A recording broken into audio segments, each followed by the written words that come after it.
नमस्कार, welcome to career 247। मैं हूं प्रशांत धवन। नाउ रिसेंटली ये क्लिप दुनिया भर में वायरल हो गई है। यहाँ पे आप देख पाओगे यूएसए का एक बहुत ही इंपॉर्टेंट प्लेन, एक सीक्रेट प्लेन जो तभी यूजुअली दिखता है जब यूएसए एक वॉर के बहुत ज़्यादा करीब होता है, या फिर न्यूक्लियर वॉर का खतरा होता है, या फिर प्रेसिडेंट की जान को लगता है कि बहुत ज़्यादा खतरा है, तभी यूएसए का डूम्सडे प्लेन दिखता है।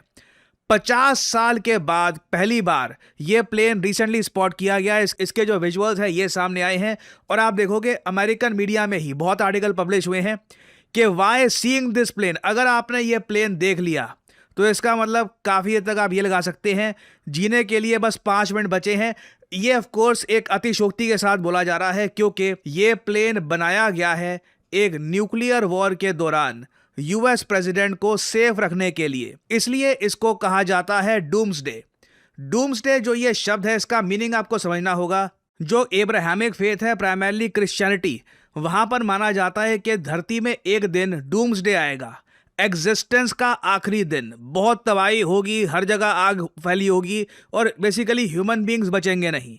और ये जो वर्ड है इंग्लिश लैंग्वेज में इतना ज़रा पॉपुलर है कि आपने देखा होगा सुपरमैन का जो सबसे बड़ा दुश्मन माना जाता है, या फिर सबसे ताकतवर दुश्मन माना जाता है, उसका भी नाम डूम्सडे रखा गया है कॉमिक्स में। तो डूम्सडे प्लेन आप इमेजिन करके देखिए, जब यूएस एक प्लेन को नाम दे कि ये है हमारा डूम्सडे प्लेन, तो अपने आप में पूरी दुनिया में कितनी ज़्यादा न्यूज़ बनेगी जब अचानक से वो प्लेन अपीयर होता है एक ऐसे टाइम में जब डोनाल्ड ट्रंप हर जगह वॉर की बात कर रहे हैं। वेनेजुएला पे अटैक कर दिया, आप कह रहे हैं कि ग्रीनलैंड कब जाऊंगा, साथ ही साथ कई और कंट्रीज़ को, मैक्सिको को बॉम्ब करने की बात कर रहे हैं, और इवन अपना जो रक्षा मंत्रालय है उसका नाम बदल के कर दिया है युद्ध मंत्रालय। ऐसे टाइम में आफ्टर 51 ईयर्स जब डूम्सडे प्लेन दिखता है, तो क्वेश्चन यही सामने आता है कि या तो डोनाल्ड ट्रंप एक इवेंचुअल न्यूक्लियर वॉर के लिए प्रिपेयर कर रहे हैं, या फिर डोनाल्ड ट्रंप कुछ सिग्नल कर रहे हैं। सिग्नल एक तरीके से यहां पर यह हो सकता है कि मैं एक बार को न्यूक्लियर वेपन यूज करने से भी पीछे नहीं हटूंगा। अगर बात वहां पे आ गई तो यूएस फिर से, बाय द वे आप अगर इतिहास में देखें तो सिर्फ एक कंट्री है जिसने एटॉमिक वेपन्स यूज किए हैं, वो है यूएसए। हिरोशिमा नागासाकी पे 2 एटॉमिक बॉम्ब्स गिराए गए थे। आज के समय तो खैर उससे काफ़ी ज़्यादा स्ट्रॉन्गर वेपन सामने आ चुके हैं। तो ये डूम्सडे प्लेन का अपीयर होना, आप कह सकते हैं एक मैसेज है पूरी दुनिया को कि यूनाइटेड स्टेट्स ऑफ अमेरिका ना सिर्फ अपना डिफेंस बजट $1 ट्रिलियन से $1.5 ट्रिलियन कर रहा है, जो एक मैसिव जंप है, मतलब, और वो भी 1 साल के अंदर अंदर। और ये वही प्रेसिडेंट है जो कह रहे थे कि मैं डिफेंस बजट कम करूंगा, खर्चा कम करूंगा। क्लियरली डोनाल्ड ट्रंप ने अपनी सरकार में कोई एक ऐसी चीज देख ली है कि खर्चा तो कम होता ना, बस युद्ध के लिए प्रिपेयर करो। युद्ध से ही हम अमेरिका की जो पावर है ये दुनिया में रीएस्टैब्लिश कर पाएंगे। और अगर यहाँ पे आपके माइंड में सवाल ये है कि क्या इस प्लेन का जेन्युइनली ऑफिशियल नाम डूम्सडे प्लेन है, तो इसका आंसर है नहीं।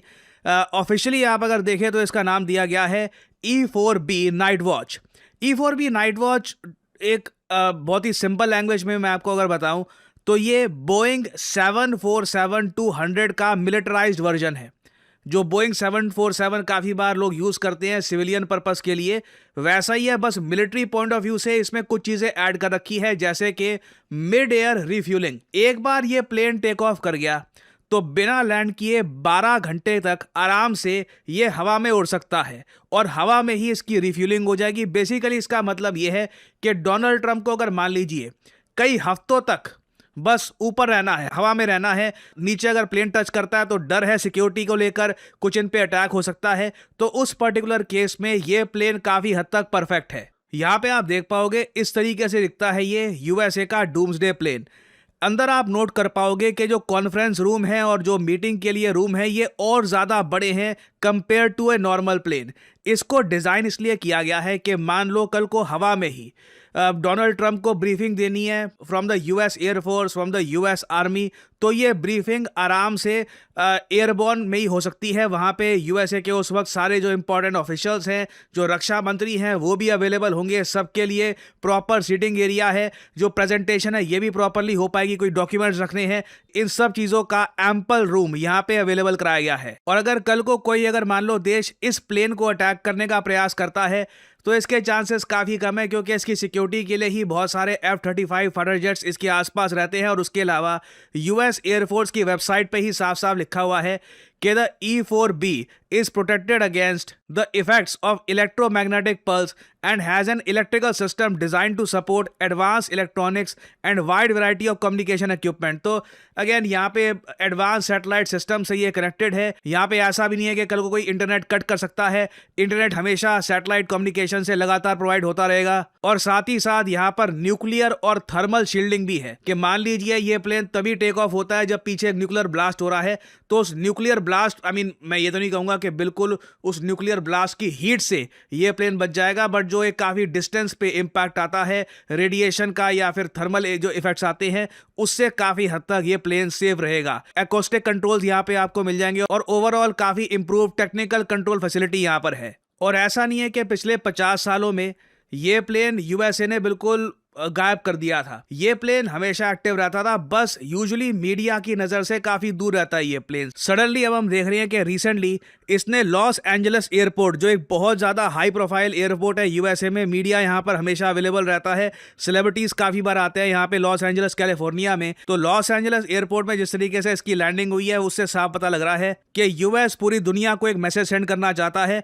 और इवन दो इस प्लेन में डोनाल्ड ट्रंप नहीं थे जब ये प्लेन दिखा था, यहाँ पे यूएसए के जो वॉर मिनिस्टर हैं पीट हेग्सेथ, ये यहाँ पर थे। आई थिंक आने वाले समय में इस प्लेन को देखकर रशिया और चाइना भी न्यूक्लियर वॉर को लेकर, न्यूक्लियर वॉर की पोस्चरिंग को लेकर बहुत इंपॉर्टेंट स्टेप्स उठाने वाले हैं, जिससे शी जिनपिंग और व्लादिमीर पुतिन की सिक्योरिटी भी और ज़्यादा इंप्रूव कर दी जाए।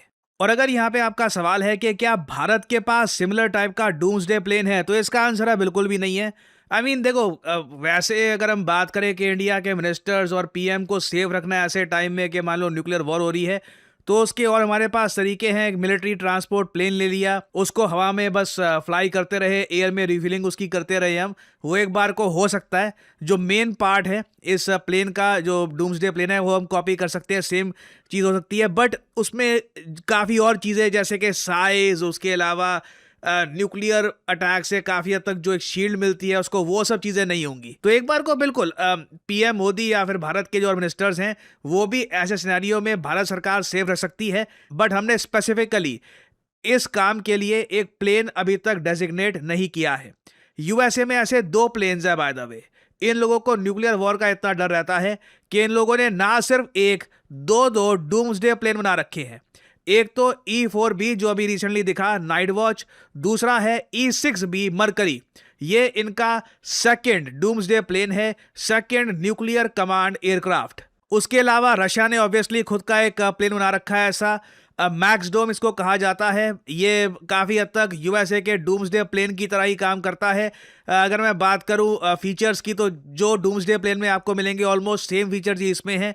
चाइना का भी बताया जाता है कि सिमिलर प्लेन है, बट इसका नाम क्या है ये कभी भी चाइनीज़ गवर्नमेंट ने ऑफिशियली मीडिया को बताया नहीं है। बट बताया जाता है कि ये लोग भी काफ़ी हद तक यूएस और रशिया की तरह सिमिलर टाइप का प्लेन बनाकर बैठे हैं। क्या भारत को भी सिमिलर प्लेन बनाना चाहिए या नहीं बनाना चाहिए, लिखेगा इसके बारे में कमेंट सेक्शन में। डिफिकल्ट नहीं होगा, I don't think it will be difficult. इसके लिए बजट चाहिए होगा आई थिंक। और हाँ, यहाँ पे मेन खर्चा आता है मेंटेनेंस का, क्योंकि आप मान के फिर चलते हो कि न्यूक्लियर वॉर जब होगी तो आपका ये प्रोटोकॉल होगा, इस तरीके से आप पीएम को, प्रेसिडेंट को सेफ रखोगे। तो उस पर्टिकुलर केस में हमेशा ये प्लेन रेडी रहना चाहिए 24 आवर्स अ डे, क्योंकि अगर मान लो ये प्लेन की ज़रूरत आन पड़ी अचानक से और न्यूज़ मिलती है कि अभी तो देखो इस प्लेन को उड़ाने में लगेंगे 2-3 महीने लगेंगे, पड़ा हुआ है, तो फ़ायदा नहीं है। It has to be ready all the time, 24 hours a day. और एक्चुअली ऐसे प्लेन काफ़ी बार एक नहीं होते, यूजुअली 4 होते हैं, ताकि अगर मान लीजिए कुछ प्लेन्स मेंटेनेंस के लिए गए हैं, कुछ रिपेयर वर्क वहाँ पे हो रहा है, तो एक ना एक उसका वर्जन हमेशा रेडी रहता है। तो लॉन्ग टर्म का मेंटेनेंस का खर्चा ऐसा काफ़ी ज़्यादा रहता है, वो ऑब्वियसली टैक्स पेयर के पैसे से ही जाएगा। तो यहाँ पे मैं जानना चाहूँगा आपके हिसाब से, do you think India should build its own doomsday plane और नॉट? लिखेगा इसके बारे में कमेंट सेक्शन में, मैं जानना चाहूँगा आपका ओपिनियन। और फाइनली यहाँ पे आप लोगों से मैं क्वेश्चन पूछूंगा। क्वेश्चन ये है कि वेमार ट्रायंगल, ये एक पॉलिटिकल ग्रुपिंग है जो रिसेंटली काफ़ी ज़्यादा न्यूज़ में रही थी। आपको बताना है कि वेमार ट्रायंगल ये किन 3 कंट्रीज़ का ग्रुप है।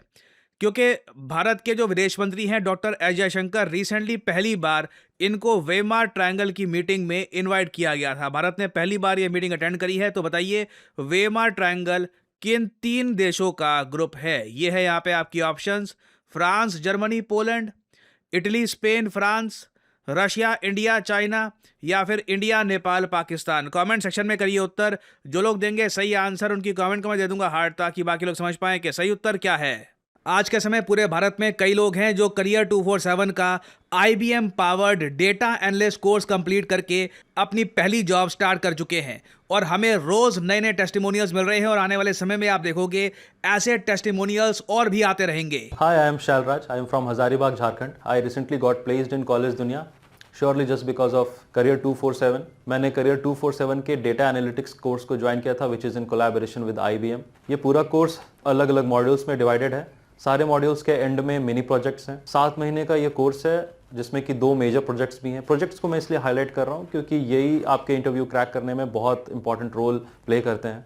And he is absolutely right. Career 247 का डेटा एनालिटिक्स कोर्स पॉपुलैरिटी इसलिए गेन कर रहा है क्योंकि नंबर 1 लाइव क्लासेस यहाँ पे आपको मिलती है। कोई ऐसा नहीं है कि प्री रिकॉर्डेड लेक्चर दे दिए देखते रहो, लाइव क्लासेस मिलेगी, और साथ ही साथ आप 2 लाइव प्रोजेक्ट्स पे काम भी करेंगे, जिससे आपको जेन्युइनली समझ में आएगा कि एक डेटा एनालिस्ट करता क्या है, जॉब में डिमांड क्या होती है, और वही एक्सपीरियंस आप जब लेके जाओगे इंटरव्यू में तो रिक्रूटर समझ जाएगा कि आप एक जेन्युइन कोर्स कंप्लीट करके आए हैं। और ऑब्वियसली जो सर्टिफिकेट आपको देगा करियर 247, वहां पे आपको IBM और करियर 247 दोनों के लोगो मिलेंगे। That dramatically improves your first impression. और 2026 में भी मैं आपको बता दूं, डेटा एनालिस्ट की डिमांड ग्लोबली, ना सिर्फ भारत में, ये ग्लोबल फिनोमेना है, चाहे यूरोप हो, US हो, हर जगह डेटा एनालिस्ट की डिमांड बढ़ती रहेगी। मैं कहता हूं अगर आप data analyst as a career नहीं भी चूज करते, आपके पास डेटा एनालिस्ट की एक स्किल भी है ना, उससे भी जॉब में आप सबके लाडले बन के रहेंगे। You will be the golden boy of the office. तो आपको करना सिंपली क्या है, अगर आप इंटरेस्टेड हैं in a career as a data analyst, आपको यहाँ पे एक जॉब लग रहा है कि this should be my future proof job, तो वीडियो के डिस्क्रिप्शन या फिर कमेंट सेक्शन में जाइए, पिन कमेंट में आपको लिंक मिल जाएगा। ये इस लिंक पर करिए क्लिक, यहाँ पे आपके सामने ये पेज खुल जाएगा। यहाँ पे अपने जो डिटेल्स है डालिए, नाम, ईमेल ID, नंबर, और ऑफ कोर्स कोड डालिएगा PD10, ताकि आपको डिस्काउंटेड रेट पर ये कोड ऑफर किया जाए। करियर 247 की तरफ से काउंसलर आपको कॉल करेंगे, आप बात कर सकते हैं। यू कैन डिस्कस आपके करियर के क्या प्रोस्पेक्ट्स हैं, आप क्या देख रहे हैं, आप इस कोर्स से क्या चाहते हैं, और आप अपनी जर्नी स्टार्ट कर सकते हैं in the field of data analytics with career 247। Remember to use the code PD10 to get the discounted price in the course. और इसी नोट के साथ यह है वीडियो का अंत। Thank you for listening and as I always say, may the gods watch over you.